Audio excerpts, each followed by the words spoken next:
시작한 지 이제 2주가 됐는데 벌써 이제 끝날 때가 되었습니다. 큰 은총을 받은 사람이라는 주제로 시작을 했는데 이렇게 마지막 날이 되었습니다. 이 특세를 주관하시고 또 인도해 주신 우리 하나님 앞에 감사와 찬송과 영광을 올려드립니다. 할렐루야. 네, 그분에게 우리 감사의 박수 드리겠습니다.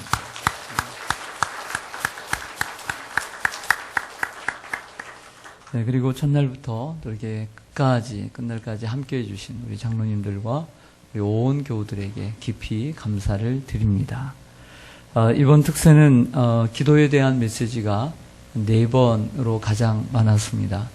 그리고 전도에 대한 메시지가 오늘까지 3번에 걸쳐서 이루어지게 되었고, 그리고 나머지 각각 4번은 우리의 삶에 또 신앙에 필요한 그러한 덕목들을 골고루 넣어서 준비를 해서 말씀을 드렸습니다. 또 여러분들이 기도의 제목을 가슴에 품고 하나님 앞에 또 새벽을 깨우며 기도를 했습니다. 이번 특세로 말미암아 여러분이 단순히 기도하는 또 기도의 사람이 아닌 기도로 사는 여러분들의 사람이 되기를 소망합니다.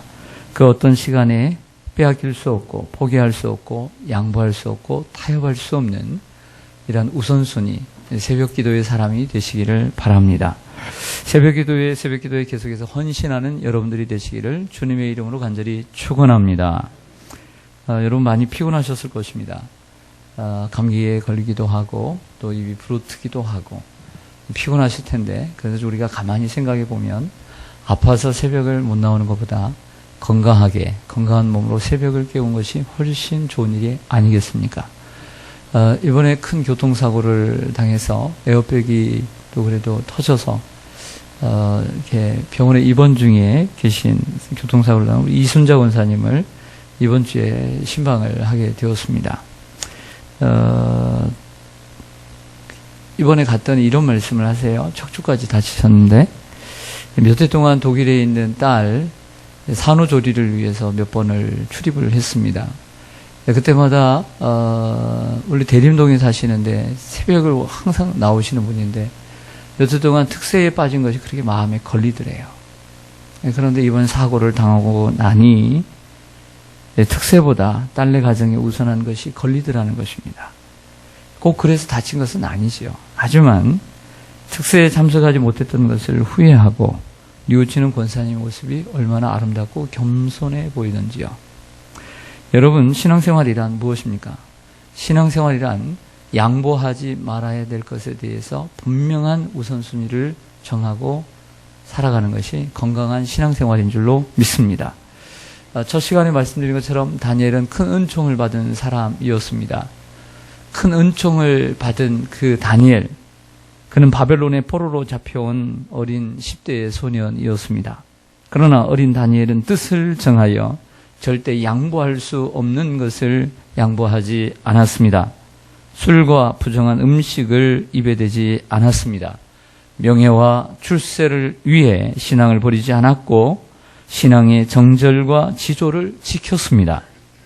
그러자 하나님께서 그에게 지혜와 총명과 꿈을 해몽하는 이러한 명철을 더하여 주셨습니다. 이것이 큰 하나님께 은총을 받은 사람의 기초입니다. 시작입니다. 여러분들도 절대 포기할 수 없는 것을 포기하지 않고 사시기를 바랍니다. 주일 성수, 11조, 여러 가지 봉사활동, 이게 소중한 것들이죠. 교사의 부름을 받았다면 교사가 사람을 살리고 키우고 세우는 교사의 사명을 받았다고 한다면 어떠한 일이 있다 할지라도 그 교사의 사명을 감당하는 여러분들 되기를 바랍니다. 미국의 존 카터 대통령은 대통령 임기 때에도 그리고 대통령의 임기가 끝나서도 그 고향의 교회에 가서 어린아이들을 가르치는 교사의 사명을 멈추지 않았다고 하지 않습니까? 그래서 그가 대통령 당시에는 큰 인기는 없었지만 대통령 이후에 가장 큰 인기를 누렸던 대통령이 되었습니다.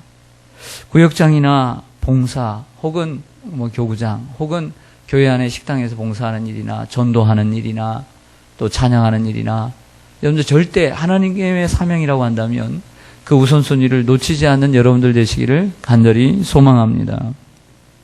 우리 성도님들 중에 그런 분들이 많이 계시죠. 곰곰이 생각해 보니까 암에 걸려서 또 투병 중인 분들이 많은데, 우리 최순희 권사님은 그 어려운 암 수술을 마치고 또 그 어려운 항암 치료를 받을 때 얼마나 힘들었는지 몰라요. 그럼에도 불구하고 교구장과 또 구역장의 사명을 놓지 않고 생활을 했습니다. 놓지 않고. 얼마나 귀한 일입니까? 항암 치료를 받는 일이 얼마나 고통스러운지 아마 받아보신 분들은 아실 것입니다. 그러나 하나님께 받은 사명을 놓지 않았습니다. 찬양하는 일이나 봉사하는 일, 때로는 힘들 수도 있고 때로는 좋은 소리를 듣지 못할 수도 있지만 하나님의 사명이기에 놓지 말아야 될 줄로 믿습니다. 우리가 함께 기도하는데 작년부터 우리 교회에 와서 봉사하는 3부 예배 반주자가 있습니다. 다른 교회에서도 아침 일찍 예배를 한번 섬기고 그리고 우리 교회에서 섬기고 있습니다. 그 교회는 무척 오래 섬겼어요. 그 교회는. 새벽마다 반주를 한다고 하더라고요. 그런데 올해 그 피아노 반주하는 분들이 대부분 그렇지만 디스크가 있고 혹은 이렇게 통증이, 자세 때문에 통증이 오고, 사실은 이제 모든 반주자들이 열정적으로 하다 보니까 허리나 손이나 또 이렇게 목에 이렇게 아픔이 올 수가 있는데, 한 달 넘게 온몸이 이 통증으로 한 달 이상 고생을 했습니다. 그 고통이 얼마나 심했는지 잠을 며칠 못 잘 정도로. 그래서 어떤 분이 소개를 해줘서 강남 쪽에 조그마한 병원에 다녔는데 처음에는 좀 효과가 있다가 또 효과도 없고 도저히 이 병원에서 안 되겠다 해서 또 다른 병원 또 갔는데도 불구하고 여전합니다. 그래서 그렇게 돈 1,000만 원이 이 병원비가 나왔어요. 치료비가. 이제 모든 것이 이제 건강을 잃었으니 뭘 할 수 있겠습니까? 그래서 하던 레슨을 다 내려놓았어요. 다 내려놓았어요. 모든 걸 다 내려놓았어요. 그런데 내려놓지 않는 게 있어요. 그것은 반주예요. 하나님께 받은 사명, 반주의 사명만큼은 놓지 않았다는 것입니다. 그래서 제가 그랬어요. 제가 우리 성도님들에게도 말씀드리지만 어느 병원에 가서 계속 치료를 받는데 치료가 잘 안 된다. 그럼 저는 병원을 100% 옮겨라고 저는 추천해드려요. 그 병원 오래 있으면 안 돼요. 그래서 또 다시 병원을 옮겼다고 합니다. 여러분, 이번에 그런 얘기를 들었어요. 팔꿈치에 테이프로 피가 안 통할 정도로 묶고 손등도 테이핑을 하고서 예배 반주를 했다는 것입니다.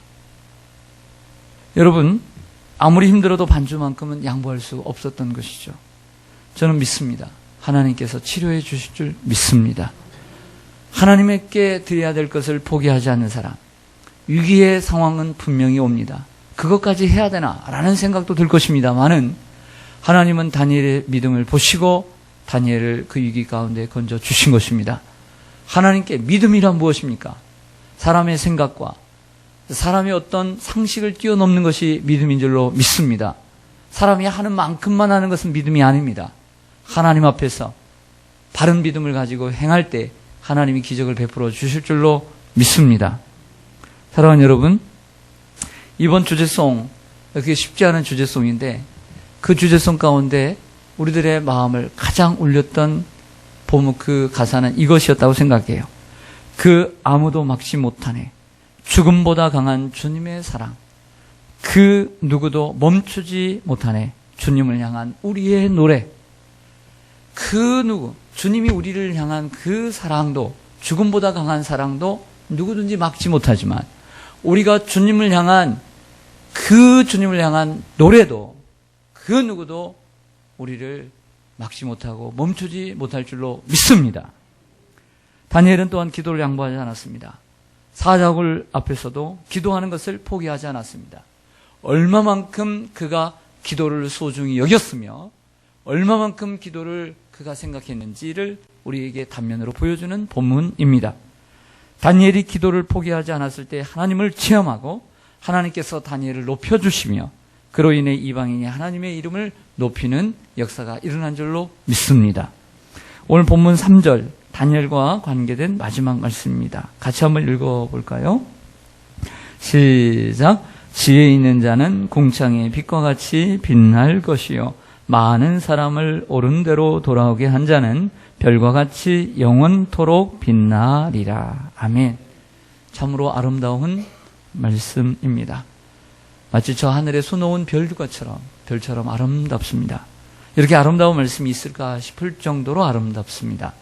오늘 본문은 평행법을 쓰고 있는데요.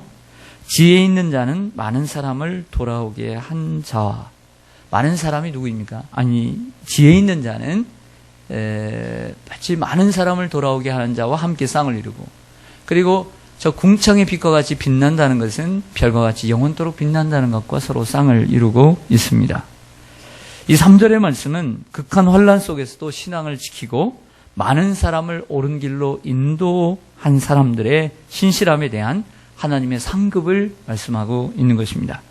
그 상급이란 무엇입니까? 우리 성도가 죽은 이후에 부활해서 영원한 하나님의 나라에서 받는 영원토록 빛나는 스타가 된다는 것입니다.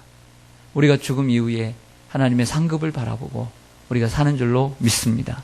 그러나 임마누엘 칸트와 같은 사람은 오늘 본문을 이렇게 해석하지 않았습니다.